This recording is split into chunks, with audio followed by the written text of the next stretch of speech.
제1장.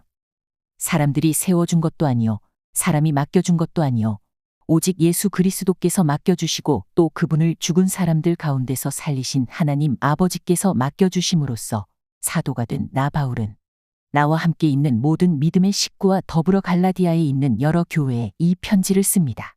우리 아버지 하나님과 주 예수 그리스도께서 내려주시는 은혜와 평화가 여러분에게 있기를 빕니다. 예수 그리스도께서는 하나님 우리 아버지의 뜻을 따라 우리를 이 약한 세대에서 건져주시려고 우리의 죄를 대속하기 위하여 자기 몸을 제물로 바치셨습니다. 하나님께 영광이 영원무궁하도록 있기를 빕니다. 아멘. 다른 복음은 없다. 여러분을 그리스도의 은혜 안으로 불러주신 그분에게서 여러분이 그렇게도 빨리 떠나 다른 복음으로 넘어가는 데는 나는 놀라지 않을 수 없습니다. 실제로 다른 복음이 있는 것은 아닙니다. 다만 몇몇 사람이 여러분을 교란시켜서 그리스도의 복음을 왜곡시키려고 하는 것뿐입니다. 그러나 우리들이나 또는 하늘에서 온 천사일지라도 우리가 여러분에게 전한 것과 다른 복음을 여러분에게 전한다면 마땅히 저주를 받아야 합니다. 우리가 전에도 말하였지만 이제 다시 말합니다. 여러분이 이미 받은 것과 다른 복음을 여러분에게 전하는 사람이 있다면 그가 누구이든지 저주를 받아야 마땅합니다. 내가 지금 사람들의 마음을 기쁘게 하려 하고 있습니까? 아니면 하나님의 마음을 기쁘시게 해드리려 하고 있습니까? 아니면 사람의 환심을 사려 하고 있습니까? 내가 아직도 사람의 환심을 사려 하고 있다면 나는 그리스도의 종이 아닙니다. 바울이 사도가 된 내력. 형제자매 여러분, 내가 여러분에게 밝혀드립니다. 내가 전한 그 복음은 사람에게서 비롯된 것이 아닙니다. 그 복음은 내가 사람에게서 받은 것도 아니요 배운 것도 아니요 예수 그리스도께서 나타나심으로 받은 것입니다. 내가 전에 유대교에 있을 적의 한 행위가 어떠하였는가를 여러분이 이미 들은 줄 압니다. 나는 하나님의 교회를 몹시 박해하였고 또 아주 없애버리려고 하였습니다. 나는 내 동족 가운데서 나와 비슷한 나이의 많은 사람보다 유대교에서 앞서 있었으며 내 조상들의 전통을 지키는 일에도 훨씬 더 열성이었습니다. 그러나 나를 모태로부터 따로 세우시고 은혜로 불러주신 분께서 그 아들을 이방 사람에게 전하게 하시려고 그 아들을 나에게 기꺼이 나타내 보이셨습니다.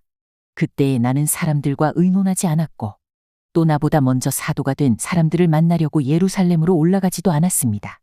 나는 곧바로 아라비아로 갔다가 다마스쿠스로 되돌아갔습니다. 3년 뒤에 나는 게바를 만나려고 예루살렘으로 올라갔습니다. 나는 그와 함께 보름 동안을 지냈습니다. 그러나 나는 주의 동생 야고보 밖에는 사도 가운데 누구도 만나지 않았습니다. 내가 여러분에게 쓰는 이 말은 하나님 앞에서 절대로 거짓말이 아닙니다. 그 뒤에 나는 시리아와 길리기아 지방으로 갔습니다.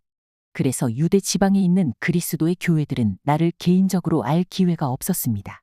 그들은 다만 전에 우리를 박해하던 그 사람이 지금은 전에 없애버리려고 하던 그 믿음을 전한다 하는 소문을 들을 뿐이었습니다.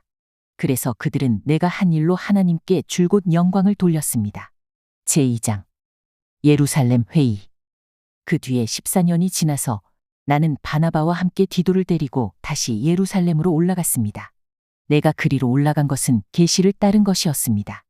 나는 이방 사람들에게 전하는 복음을 그들에게 설명하고 유명한 사람들에게는 따로 설명하였습니다. 그것은 내가 달리고 있는 일이나 지금까지 달린 일이 헛되지 않게 하려고 한 것입니다. 나와 함께 있던 디도는 그리스 사람이지만 할례를 강요받지 않았습니다.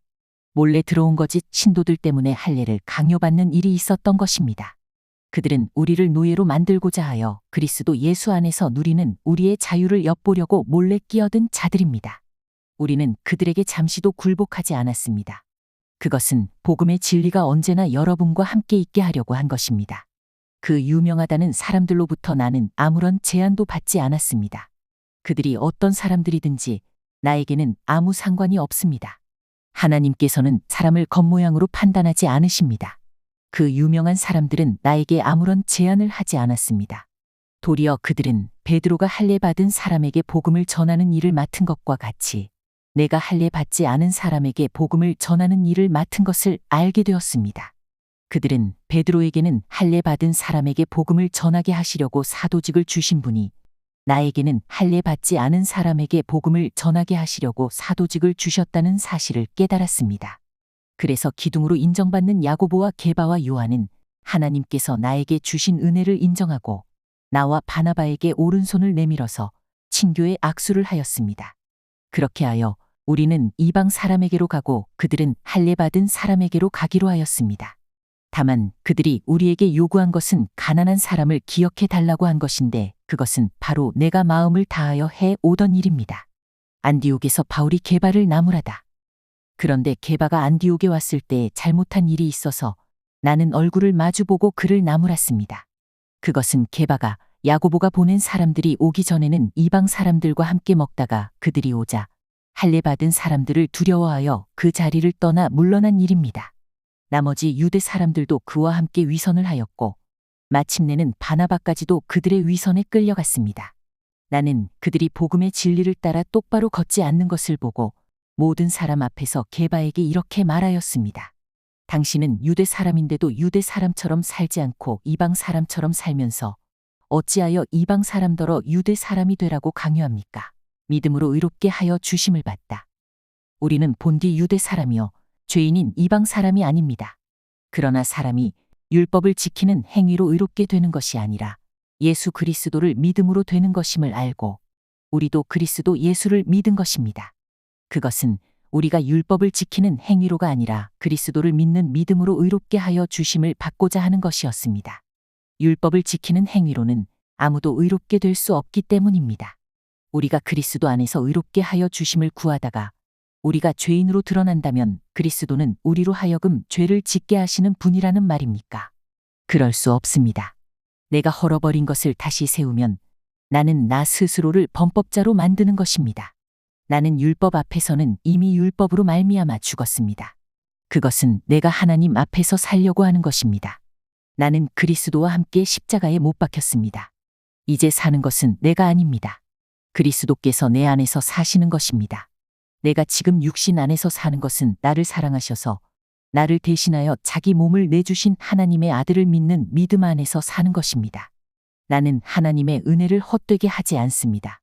의롭게 하여 주심이 율법으로 되는 것이라면 그리스도께서는 헛되이 죽으신 것이 됩니다. 제3장 갈라디아 교인들에게 호소하다. 어리석은 갈라디아 사람들이여 예수 그리스도께서 십자가에 못 박히신 모습이 여러분의 눈앞에 선한데 누가 여러분을 홀렸습니까? 나는 여러분에게서 이 한 가지만을 알고 싶습니다. 여러분은 율법을 지킴으로써 성령을 받았습니까? 그렇지 않으면 복음을 듣고 믿음으로써 성령을 받았습니까? 여러분은 그렇게도 어리석습니까? 성령으로 시작하였다가 이제 와서는 육체로 끝을 맺으려고 합니까? 여러분의 그 많은 체험은 다 허사가 되었다는 말입니까? 참말로 허사였습니까? 여러분이 율법을 지켜서 하나님께서 여러분에게 성령을 주시고 여러분 가운데서 능력을 나타내신 것입니까? 그렇지 않으면 여러분이 복음을 듣고 믿어서 그러하신 것입니까? 그것은 아브라함이 하나님을 믿었더니 하나님께서 그것을 그에게 의로움으로 여겨주신 것과 같습니다. 그러므로 여러분은 믿음으로 사는 사람들이 아브라함의 자손임을 아십시오. 또 성경은 하나님께서 이방 사람을 믿음으로 의롭게 하여 주실 것을 미리 알고서 아브라함에게 모든 이방 민족이 너로 말미암아 복을 받을 것이다 하는 기쁜 소식을 미리 전하였습니다. 그러므로 믿음으로 사는 사람은 믿음을 가진 아브라함과 함께 복을 받습니다. 율법의 행위에 의지하는 사람은 누구나 다 저주 아래 있습니다. 기록된 바 율법책에 기록된 모든 것을 지키지 않는 사람은 다 저주 아래 있다 하였습니다. 하나님 앞에서는 아무도 율법으로 의롭게 되지 못한다는 것이 분명합니다. 의인은 믿음으로 살 것이다 하였기 때문입니다. 그러나 율법은 믿음에서 생긴 것이 아닙니다. 오히려 율법을 지키는 사람은 율법으로 살 것이다 하였습니다. 그리스도께서 우리를 위하여 저주를 받은 사람이 되심으로써 우리를 율법의 저주에서 속량해 주셨습니다. 기록된 바 나무에 달린 사람은 모두 저주를 받은 사람이다 하였기 때문입니다. 그것은 아브라함에게 내리신 복을 그리스도 예수 안에서 이방 사람에게 미치게 하시고 우리로 하여금 믿음으로 말미암아 약속하신 성령을 받게 하시려는 것입니다. 율법과 약속. 형제자매 여러분, 일상생활에서 예를 들어서 말하겠습니다.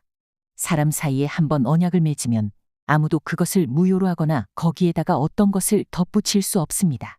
그런데 하나님께서 아브라함과 그 자손에게 약속을 하여 주실 때에 여러 사람을 가리키는 말로 자손들에게를 쓰시지 않고 오직 한 사람을 가리키는 말로 너의 자손에게라는 말을 쓰셨습니다. 그 한 사람은 곧 그리스도이십니다. 내가 말하려는 것은 이것입니다. 하나님께서 이미 맺으신 언약을 430년 뒤에 생긴 율법이 이를 무효로 하여 그 약속을 폐할 수는 없습니다. 그 유업이 율법에서 나온 것이면 그것은 절대로 약속에서 나온 것이 아닙니다. 그러나 하나님께서는 약속을 통하여 아브라함에게 유업을 거저 주셨습니다. 그러면 율법은 무엇 때문에 주셨습니까? 그것은 약속하신 자손이 오실 때까지 죄를 밝히시려고 덧붙여 주신 것입니다. 그리고 그 율법은 천사들을 거치고 중개자의 손을 거쳐서 제정하신 것입니다. 그런데 그 중개자는 한쪽에만 속하여 있는 것은 아닙니다. 그러나 하나님은 한 분이십니다. 종과 아들. 그렇다면 율법은 하나님의 약속과는 반대되는 것입니까? 그렇지 않습니다. 주어진 율법이 사람을 살릴 수 있는 것이었다면 의롭게 됨은 분명히 율법에서 생겼을 것입니다. 그러나 성경을 보면 모든 것이 죄 아래 갇혀 있다고 합니다. 그것은 약속하신 것을 예수 그리스도를 믿는 믿음에 근거하여 믿는 사람들에게 주시려고 한 것입니다.